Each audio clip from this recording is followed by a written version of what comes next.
Sir ये तो मर चुकी है। रेडी, एम्बुलेंस को फोन करो।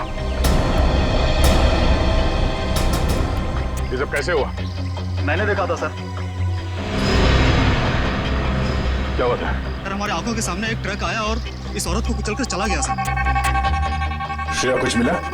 नहीं सर, कुछ भी नहीं मिला। जब ये हादसा हुआ तब आप कहाँ थे? सर हम लोग उस चाय की दुकान पर चाय पीने आए थे, तभी मैंने देखा सर कि ये औरत वहां से भागती हुई आ रही थी सर।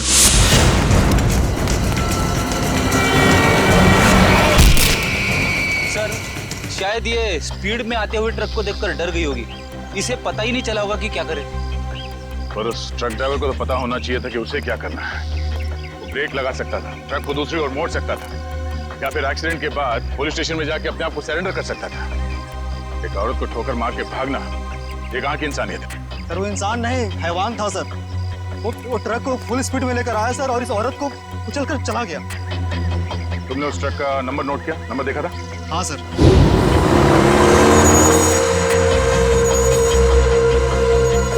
इस औरत के हाथ में कोई पर्स या बैग वगैरह था? नहीं सर। लेकिन सर इस औरत के हाथ में एक बच्चा था। क्या? इस औरत के हाथ में बच्चा था? हाँ सर, इस औरत के हाथ में एक बच्चा था और ये बच्चों को लेकर भाग रही थी। लेकिन सर जब एक्सीडेंट हुआ तो इसके हाथ में कोई बच्चा नहीं था। सर बच्चा था इसके हाथ में और एक मिनट, आप ठीक से याद करके बताओ, आपने क्या देखा था? सर मैं अपनी दुकान में था और इस औरत को देखा तो इसके हाथ में एक बच्चा था और ये बच्चे को लेकर भाग रही थी सर। उन्होंने इस औरत को बच्चे के साथ भागते हुए देखा और इन साहब का कहना है कि इस औरत के हाथ में बच्चा था ही नहीं। पर अगर इस औरत के हाथ में वाकई में बच्चा था तो बच्चा कहाँ गया? कहीं ऐसा तो नहीं कि इस औरत ने बच्चे को कहीं छोड़ दिया? हो सकता है फ्रेडी, उस बच्चे को ढूंढना होगा।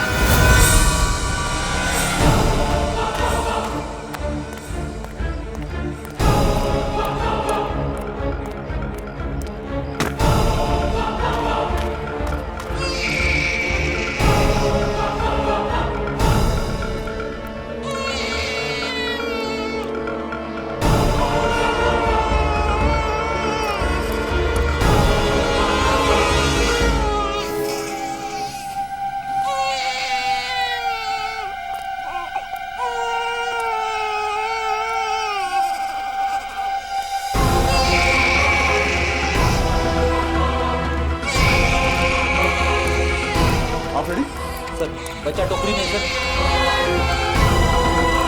अरे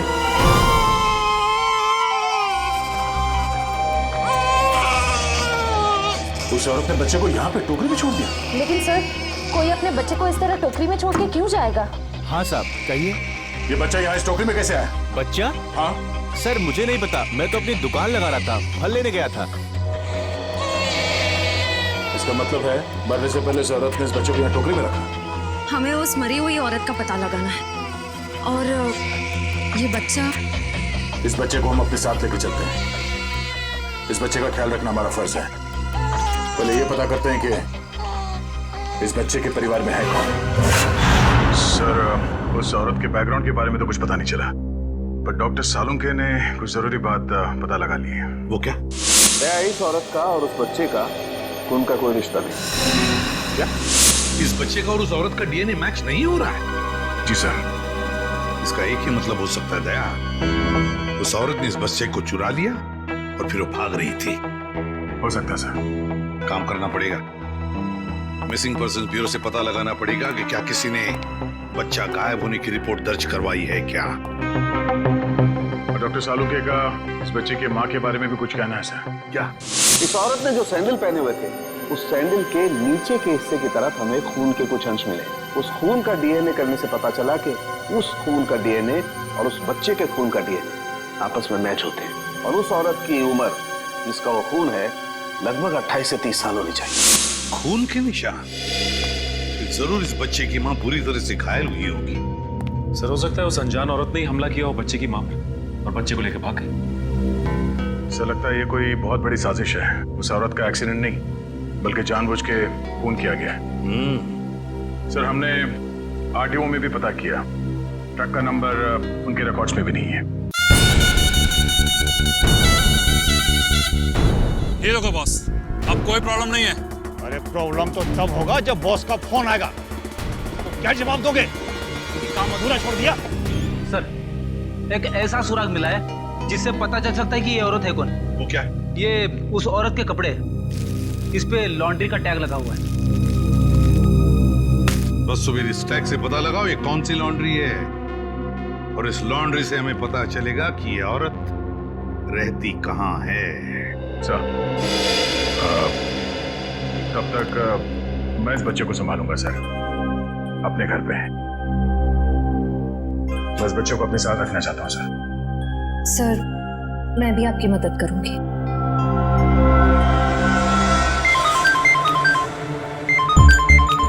उसी का फोन है।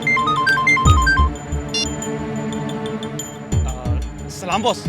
मुझे वो बच्चा किसी भी हालत में जिंदा चाहिए, किसी भी हालत में, समझ गए तुम?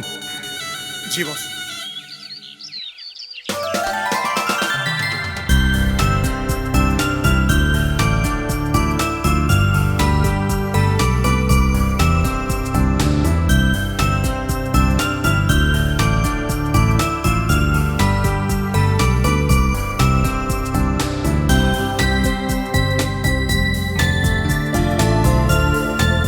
सर आप शांत हो जाइए, मैं इसे संभालती हूँ।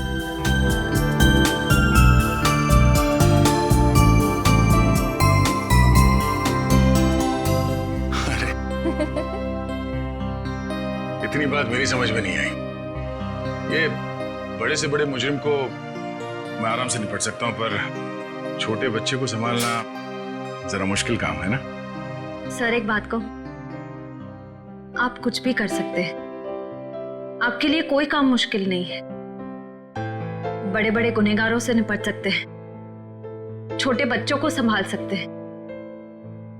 बस जरूरत है तो अपने अंदर छुपे हुए दया को बाहर निकालने की, जिसका दिल मोम जैसा है, जो सबकी कदर करते हैं, जो प्यार करना भी जानते हैं।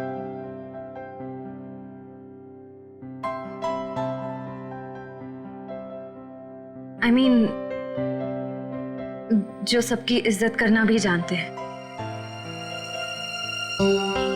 अब चिंता करने की कोई जरूरत नहीं है सर, मैं आ गया हूं। अरे फिर तुम, क्या बात है? आओ। सर हाँ। जब मुझे एहसास हुआ कि आप अकेले बच्चे को संभाल नहीं पाओगे तो मैं आ गया। लाओ बच्चा दो। इट्स ओके सर, मैं बच्चे को नहीं संभाल पाओगी, मुझे दे दो। लेकिन फ्रेडी, बच्चे को नींद नहीं आएगी, उसे सुलाने का तरीका मेरे पास है। बच्चा दे दो।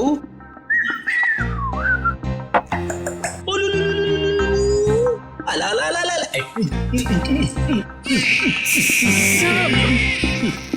फ्रेडी क्या कर रहे हो? जिद छोड़ो और बच्चे को वापस दे दो श्रेया को। सर प्लीज मैं संभाल लूंगी। कोई प्रॉब्लम नहीं है सर, बच्चे को चुप कराने का फॉर्मूला मेरे पास है। श्रेया टीवी का रिमोट देना।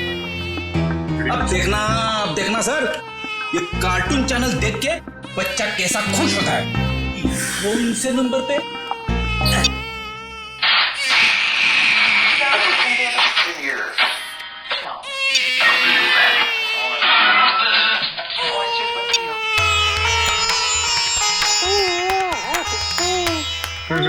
एक मिनट, वो शास्त्रीय संगीत वाला चैनल फिर से लाना।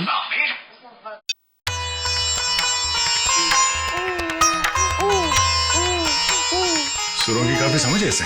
हाँ सर, बड़ा होके बड़ा संगीतकार बनेगा। सब हो रही दुकान।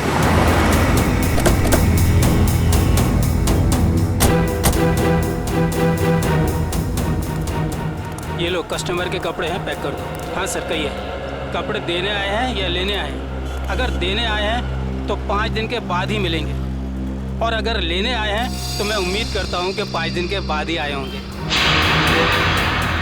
सर मैं बहुत ही ईमानदार व्यापारी हूँ, और मैंने आज तक अपने किसी भी कस्टमर को कोई भी धोखा नहीं दिया है। हाँ ये कपड़े आपकी लॉन्ड्री में धुले हैं ना? जी हाँ मैडम, ये हमारी लॉन्ड्री के ही हैं। आप यही जानना चाहते हैं कि ये कपड़े किसके हैं? समझदार लगते हो, बता। हाँ 1 मिनट, रघु बुक दो। मिल गया सर। ये कपड़े किसी गोपी नाम की औरत के हैं। गोपी, एड्रेस भी लिखा होगा उसमें? नहीं सर, एड्रेस तो नहीं है, लेकिन फ़ोन नंबर है। दो।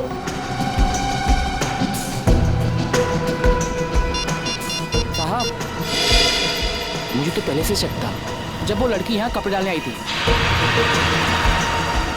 ऐसा क्या किया था उसने? मैडम, मैंने बोला 5 दिन बाद कपड़े लेके जाना। वो बोली मैं 2 दिन में आऊंगी। मैंने कहा नहीं मिलेंगे, तो मुझसे गुस्सा करने लगी। बोली तुम्हें धोबी घाट पर ले आकर उल्टा लटका दूंगी, और किसी के साथ मोटरसाइकिल में बैठकर चली गई। उस मोटरसाइकिल वाले का चेहरा देखा था तुमने? साहब, उस समय शाम हो चुकी थी और वो रोड के उस पार खड़ा हुआ था, तो मैं ध्यान नहीं दे पाया साहब। इस मोबाइल नंबर के जरिए हम उस मोटरसाइकिल वाले तक पहुंच जाए। चुप रहो, समझे? तो एक बार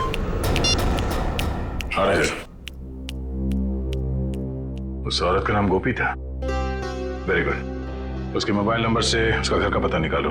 इस केस में इस औरत की पूरी जानकारी चाहिए हमें, ठीक है? रजत, मैं तुम्हें बाद में फोन करता हूं।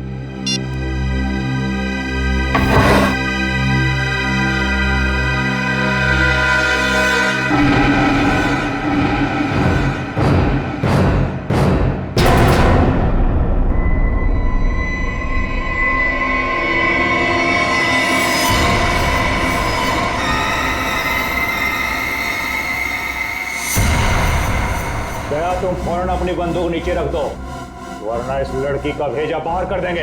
दया, तुमसे हमारी कोई दुश्मनी नहीं है, बस ये बच्चा हमारे हवाले कर दो और अपनी जान बचा लो। अपनी जान की परवाह करने वाले कायरों को हम सीआईडी में भर्ती नहीं किया करते।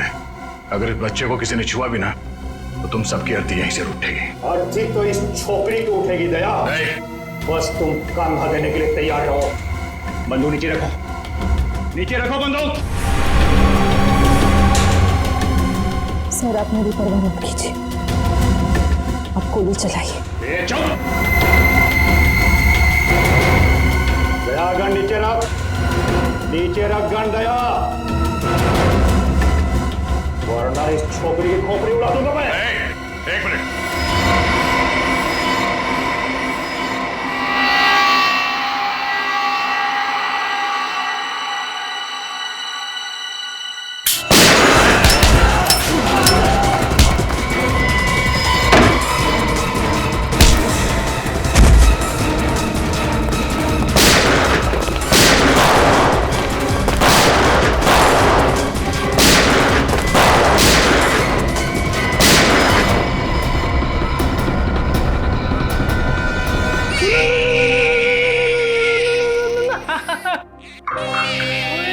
इतना छोटा सा मासूम बच्चा किसी का क्या बिगाड़ सकता है? ये तो कोई राक्षस ही है जो ऐसे मासूम बच्चे पर हमला करने को देखता है। सर, उस गुंडे का क्रिमिनल रिकॉर्ड मिल गया। क्या नाम है उसका? उसका नाम शमी है और उस पे कॉन्ट्रैक्ट किलिंग और किडनैपिंग के 3 केसेस चल रहे हैं। कॉन्ट्रैक्ट किलिंग और किडनैपिंग? लेकिन ये सिर्फ कॉन्ट्रैक्ट किलिंग का केस नहीं है, ये कुछ और ही चक्कर है, कोई बड़ी साजिश है ये। सर, मोबाइल कंपनी ने गोपी का जो एड्रेस दिया था वो गलत है सर। गलत है? हाँ सर, मतलब सर ये सब पहले से प्लान था।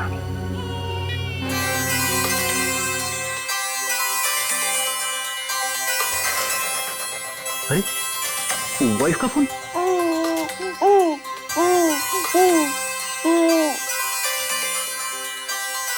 कैसी लगी थी? अच्छी अच्छी अच्छी। सर, कल रात दया सर के घर पे टीवी पर जब शास्त्रीय संगीत आ रहा था, तब बच्चा अचानक से शांत हो गया और मुस्कुराने लगा। अच्छा, वैसे आमतौर पे इस तरह की धुन सुनकर बच्चे उछलने लगते हैं। हाँ, लेकिन अभी भी फ्रेडी सर की रिंगटोन सुनकर बच्चा कैसे खुश हो गया? सर, हो सकता है कि जब से इस बच्चे का जन्म हुआ हो तब से ये शास्त्रीय संगीत सुनता आ रहा। हो सकता है इसके माता पिता में से कोई संगीतकार या गायक हो। कविनगर जाके पता लगाना पड़ेगा कि वहां पर कोई शास्त्रीय संगीत विद्यालय है क्या।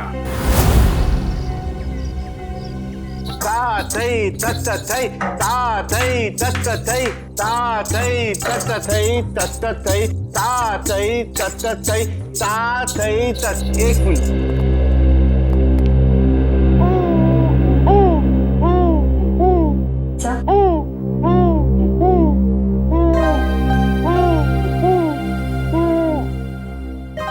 लगता है सही जगह पे हैं। नमस्ते। नमस्ते। अरे वाह, ये बच्चा तो बड़ा कोमल है।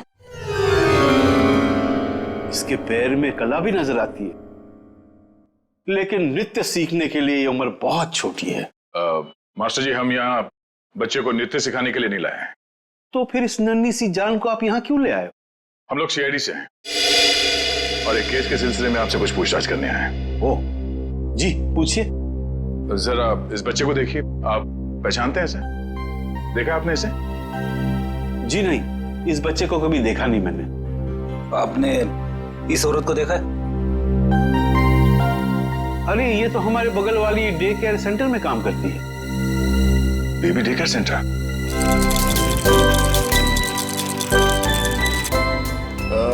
एक्सक्यूज मी, आप इस औरत को पहचानती हैं? ये तो गोपी है, हमारे यहाँ आया का काम करती है। लेकिन हुआ क्या है इसे? कल एक ट्रक एक्सीडेंट में उसकी मौत हो गई है।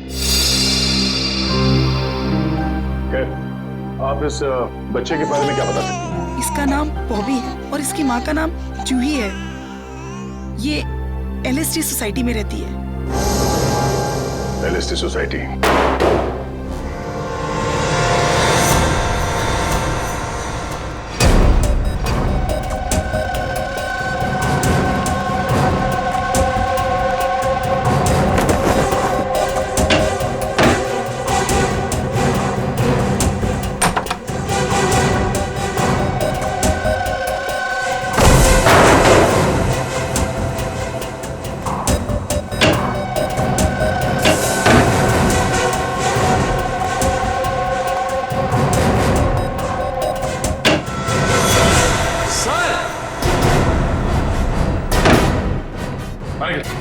सर, ये देखिए, बॉबी की माँ जूही को ही मार दिया।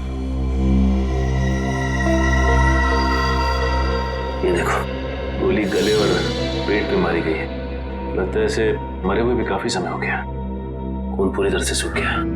सर, ऐसा लग रहा है मैंने इनको कहीं देखा है, लेकिन याद नहीं आ रहा कहाँ देखा है।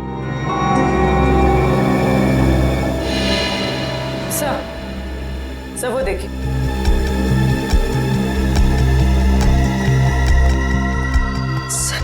खून से सने हुए जूतों के निशान। ये देखो, पूर्वी, ये चप्पल के निशान तो बिल्कुल वैसे ही जैसी चप्पल गोपी ने पहनी हुई थी। इस औरत ने जो सैंडल पहने हुए थे, उस सैंडल के नीचे के हिस्से की तरफ हमें खून के कुछ अंश मिले और वहां से भी हमें सूखा हुआ खून मिला था। अभी कोई संजोग तो नहीं हो सकता है ना सर? पर सर, गोपी तो गुनहगारों की साथीदार थी। वो खिड़की से बच्चे को लेकर क्यों भागेगी? ये समझ में नहीं आ रहा कि वो यहाँ आई क्यों थी।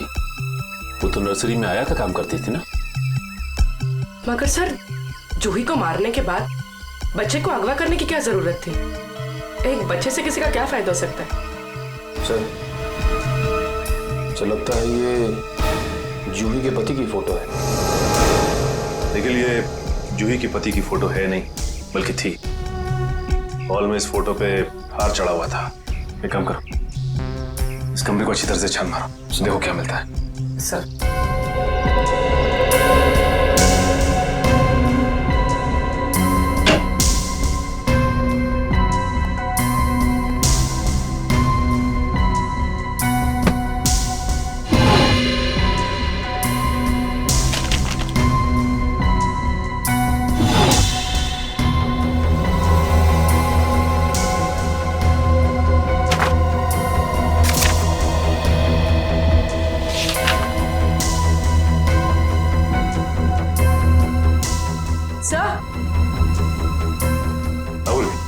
ये देखिए। तो जूही एक एक्ट्रेस थी, इसीलिए उसने अपना पोर्टफोलियोज बनाया था। याद आया सर, मैंने इनको एक पंजाबी फिल्म में देखा था, उसमें हीरोइन थी। अच्छा? हाँ सर। इस घर का लिव एंड लीज एग्रीमेंट मिला है सर। सर, ये वोटर आईडी है सर। इसमें इनका नाम जूही नहीं बल्कि असली नाम शीतल है सर। और ये जीवन शांति आश्रम का रिसीप्ट भी है सर। तो ये बात है। ये जूही उर्फ शीतल 5 सालों तक एक आश्रम में रह रही थी और 1 साल पहले ही आश्रम से बाहर आई है। मगर सर, एक फिल्म की हीरोइन 5 साल तक आश्रम में क्यों रहेगी? ये देखो, शीतल के पिता रविकांत का नाम लिखा हुआ है इस कार्ड में। सर, ये रहा डॉक्टर रविकांत का घर। बहुत बड़े साइंटिस्ट हैं।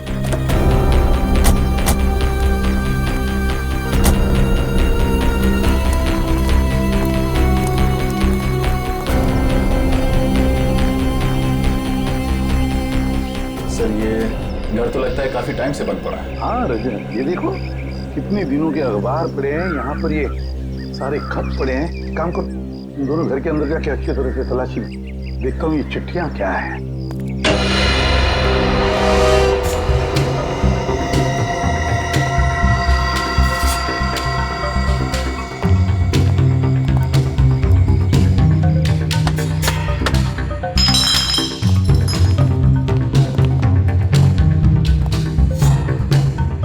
इससे पहले ही यहाँ कोई आ चुका है, शायद कुछ ढूंढने।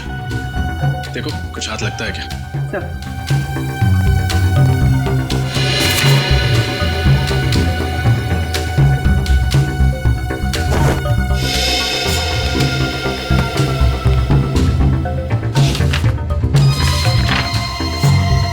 Legal notice? अरे सुनिए सुनिए, देखिए मैं सीआईडी से हूँ। एक बात बताइए, आप रविकांत जी को जानते हैं? हाँ सर, 10 सालों से वो मेरे पड़ोसी हैं।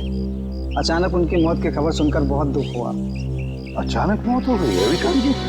कब, कैसे? गाड़ी की स्पीड इतनी तेज थी कि वो कंट्रोल नहीं कर सके और वो जाके नदी में गिर गए। Oh my God. कुछ मिला? ये रविकांत जी का एक्सीडेंट ही था या? एक्सीडेंट ही था सर। ठीक है, थैंक यू वेरी मच, आप जा सकते हैं। नोटिस कैसी?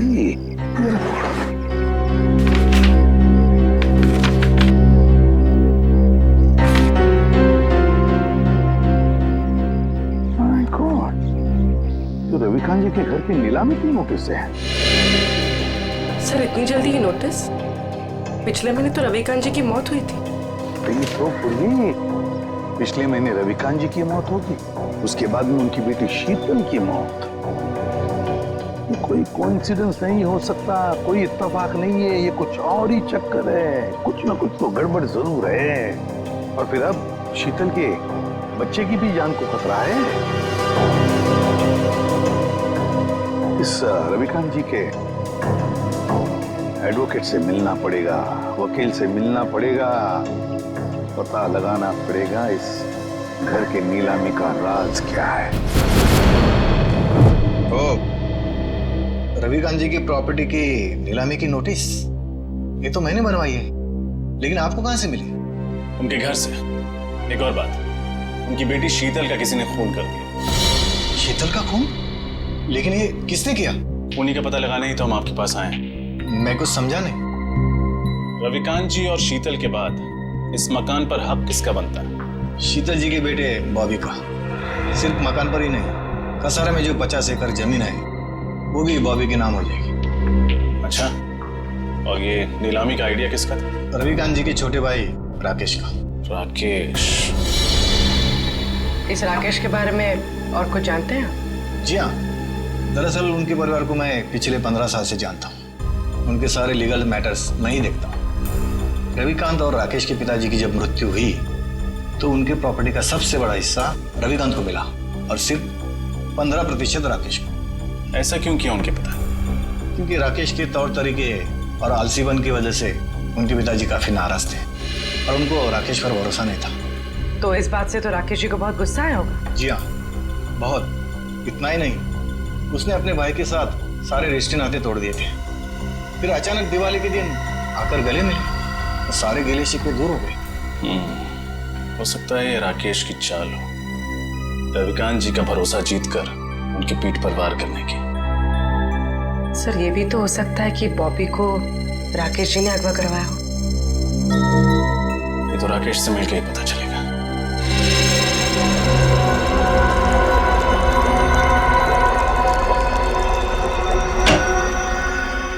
Excuse me. जी कहिए। हम लोग सीआईडी से हैं।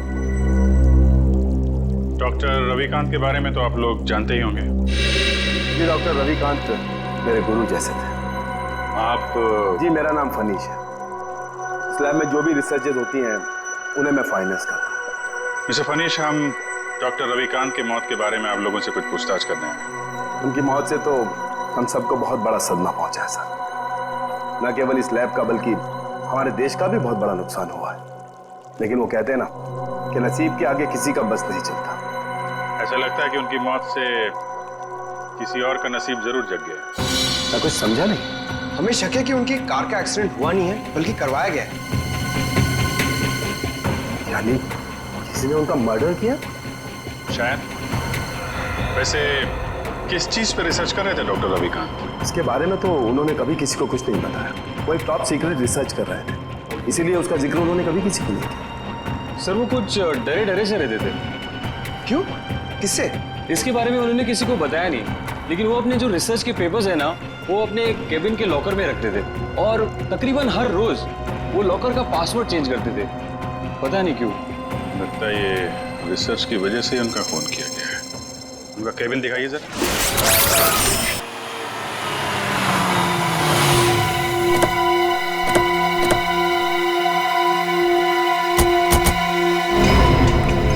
सरकारी तो यहीं खड़ी है, राकेश घर में ही होगा। हाँ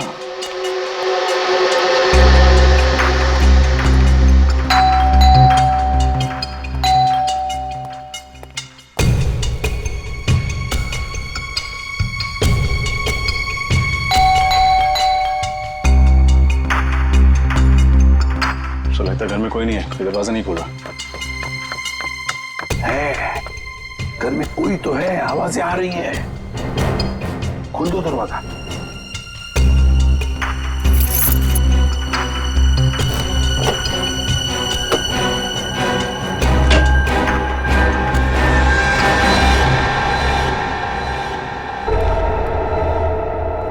संभल के।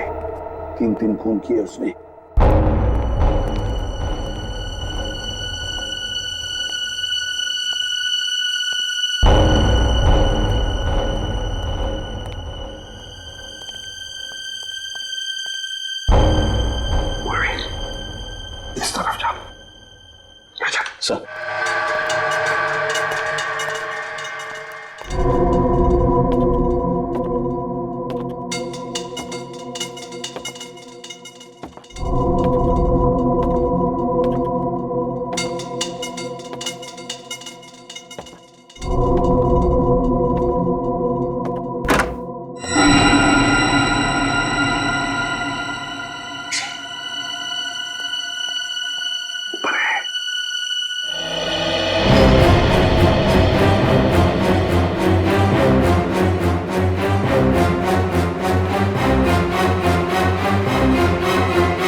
लेकिन मैंने किया क्या है? क्या है? हैं? क्या है? अभी पता चल जाएगा क्या है। इसके घर की अच्छी तरह से तलाशी लो। सर आप पूरे घर की तलाशी ले लीजिए, तो प्लीज मुझे ये तो बताइए कि मेरा गुनाह क्या है? रविकांत और शीतल को क्यों मरवाया तुमने? शीतल का कत्ल हो गया सर? कब और कैसे? कब और कैसे? बड़े भोले बनने की कोशिश कर रहे हो राकेश जी।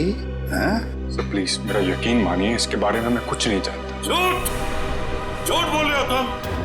रविकांत और शीतल को पहले मरवाया और फिर शीतल के बच्चे को अगवा किया। इस औरत को पैसे दिए थे ना तुमने ये सब करने के लिए? क्यों? नहीं सर, मैंने ऐसा कुछ नहीं किया। इस औरत को मैं पहली बार देख रहा हूँ सर। मैं रवि भैया और शीतल का खून क्यों करवाऊंगा? लिए, इस जायदाद के लिए। जायदाद के पेपर थे, है ना? क्यों? और तुम ये भी जानते थे कि रविकांत और शीतल की मौत के बाद ये सारी जायदाद शीतल के बेटे के नाम पर हो जाती, और अगर शीतल के बेटे का कुछ कम ज्यादा होता तो ये पूरी की पूरी जायदाद तुम्हारे नाम पर हो जाती। यही चाहते थे ना तुम? जी सर, लेकिन क्या? लेकिन क्या? लेकिन सर, मैंने किसी का खून नहीं किया, और ना ही सर मैंने बॉबी को किडनैप करवाया। प्लीज मेरा यकीन मानिए। तुम्हारा यकीन करूं? क्यों? क्यों यकीन करूं तुम्हारा मैं? हाँ? कोई सबूत है तुम्हारे पास?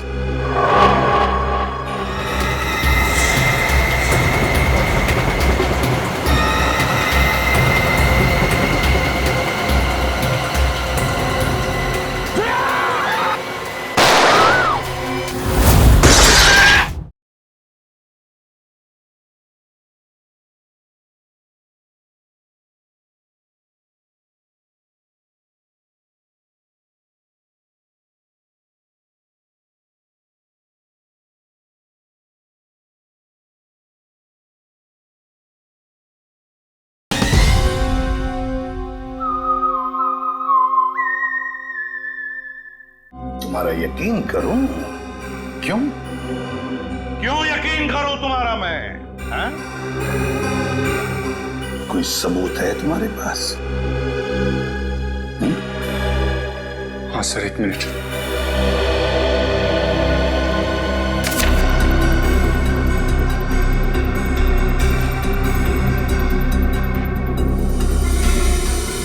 रविकांत चैरिटी फाउंडेशन, 50 लाख रुपए।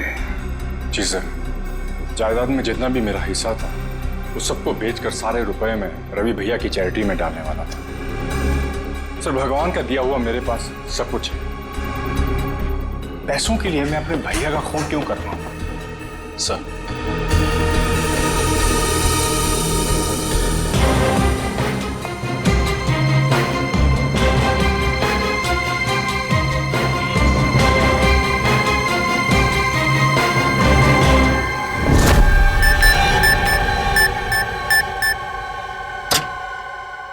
ये क्या? लॉकर तो खाली है। खाली है? अभिजीत, ये देखो अभिजीत, ये रिसर्च पेपर्स हैं, जला दिए गए हैं। वही पेपर है ना? हाँ सर, ये तो वही रिसर्च पेपर्स है जिन पर डॉक्टर रविकांत रिसर्च कर रहे थे, पर उन्होंने ये जलाए क्यों? शायद उन्हें डर होगा कि ये रिसर्च के पेपर किसी गलत हाथों में ना पड़ जाए। पंकज, मिला कोई? नहीं सर, सारी फाइल्स डिलीटेड है। एक फाइल है, इसको मैं खोलने की कोशिश कर रहा हूँ सर, एक सेकंड। सर, खुल गई। क्या है इसमें? पता नहीं, साइंस के आई थिंक कोई फॉर्मूलाज है, मेरे तो कुछ समझ में नहीं आ रहा है। मैं देखता हूँ।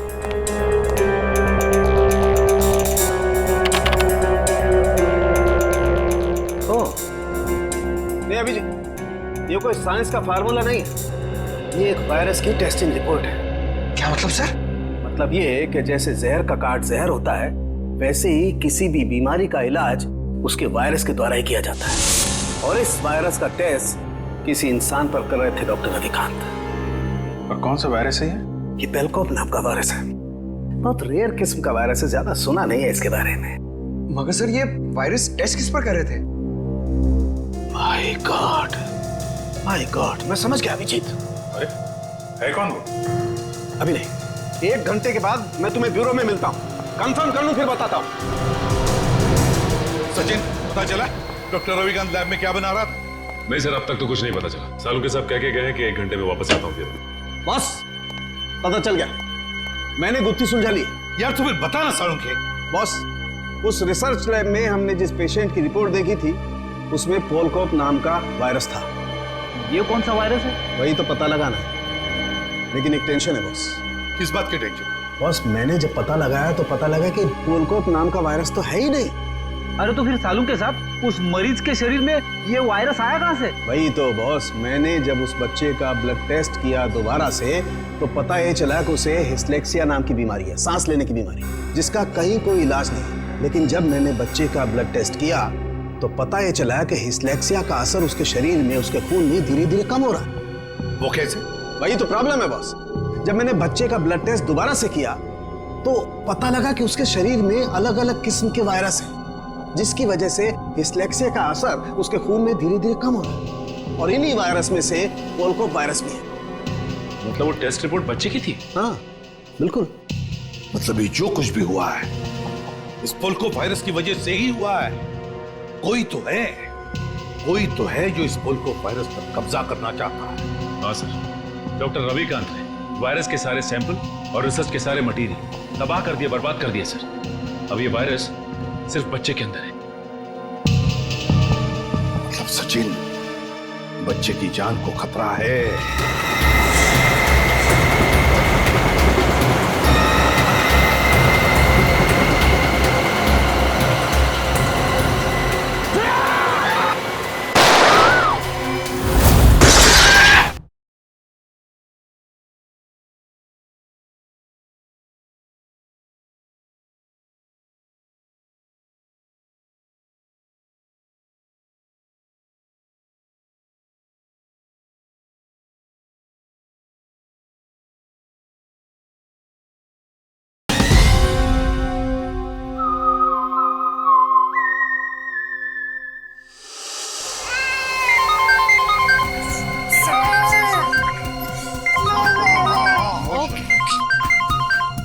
एसपी साहब का फोन। Hello sir. क्या बच्चे के शरीर में वायरस इंजेक्ट किया गया? सर लगता है इसीलिए उसका टेम्परेचर उतर नहीं रहा, उसे बुखार है सर। हाँ सर, हम लोग वहीं जा रहे थे। ठीक है सर, ओके चलो।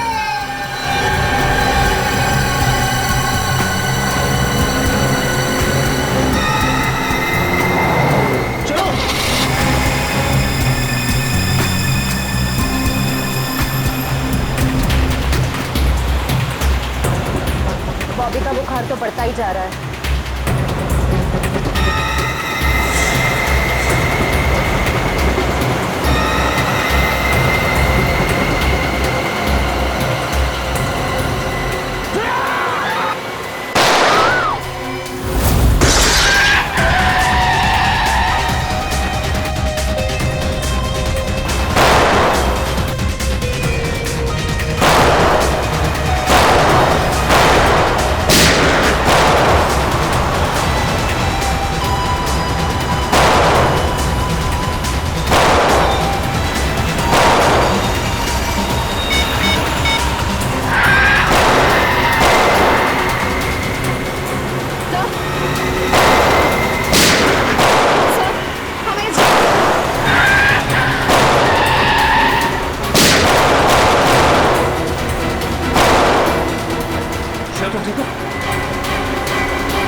ए, लड़की को दे, मेरे को दे, बच्चा मेरे को दे, दे।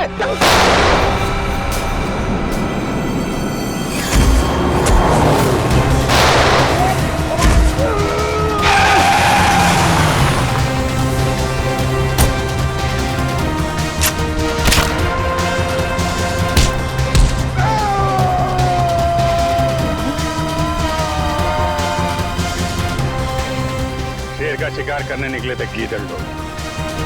बोल, किसके कहने पे किया ये सब? शर्म आनी चाहिए तुम्हें। एक मासूम बच्चे के साथ तुमने ऐसी घिनौनी हरकत की। मैं मजबूर था ऑफिसर। मैंने डॉक्टर रविकांत की रिसर्च पर लाखों रुपए खर्च किए, यह सोचकर कि रिसर्च कामयाब होगी तो मैं करोड़ों रुपए कमाऊंगा, मेरी कंपनी के शेयर्स फिर से टॉप पर आ जाएंगे। लेकिन डॉक्टर रविकांत अपने इन्वेंशंस तुम्हें नहीं बल्कि सरकार को देना चाहते थे, ताकि हमारे देश के आम लोगों को फायदा हो। पर ये बात तुम्हें बर्दाश्त नहीं हुई। कैसे बर्दाश्त होती सर?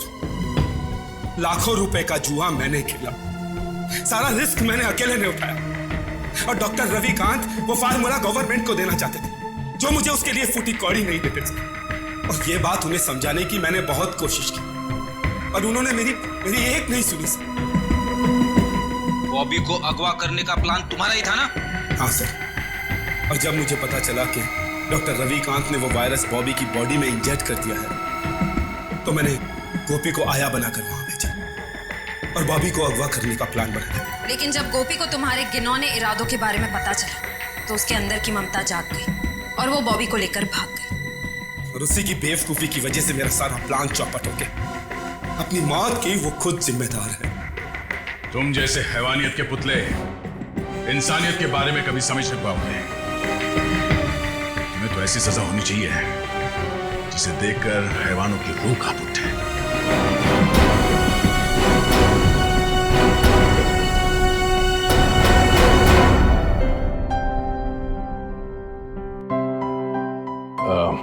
सर, हमें इस बच्चे के भविष्य के लिए कुछ करना चाहिए।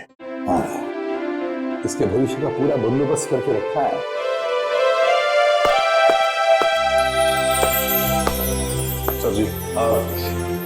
सर जी, आज के बाद बॉबी को मैं संभालूंगा, अपने भाई के बेटे की तरह नहीं बल्कि अपने बेटे की तरह से बड़ा कर। ये तो बहुत खुशी की बात है,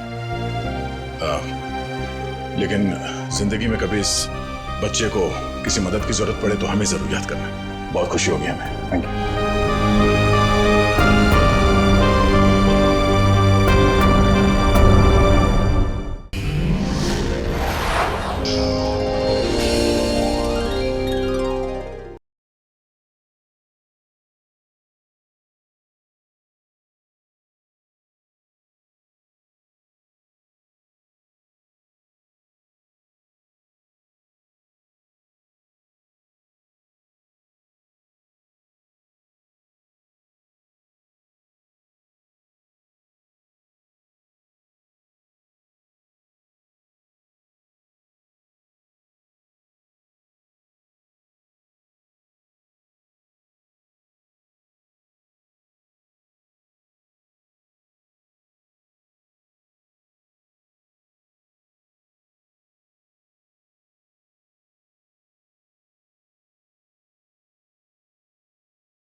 चुकी है। रेडी, एम्बुलेंस को फोन करो। ये सब कैसे हुआ? मैंने देखा था सर। क्या हुआ था? सर हमारे आंखों के सामने एक ट्रक आया और इस औरत को कुचलकर चला गया सर। श्रेया, कुछ मिला? नहीं सर, कुछ भी नहीं मिला। जब ये हादसा हुआ तब आप कहाँ थे? सर हम लोग उस चाय की दुकान पर चाय पीने आए थे, तभी मैंने देखा सर कि ये औरत वहां से भागती हुई आ रही थी सर।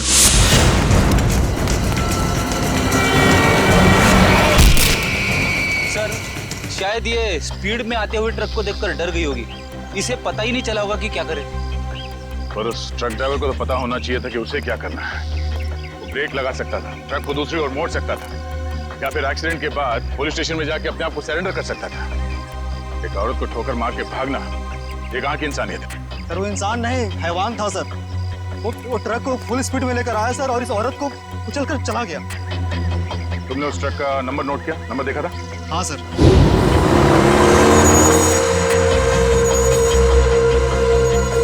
इस औरत के हाथ में कोई पर्स या बैग वगैरह था?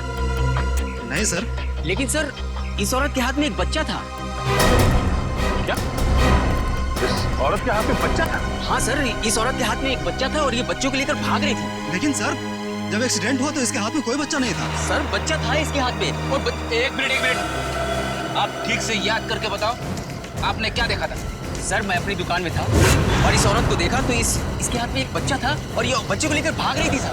उन्होंने इस औरत को बच्चे के साथ भागते हुए देखा।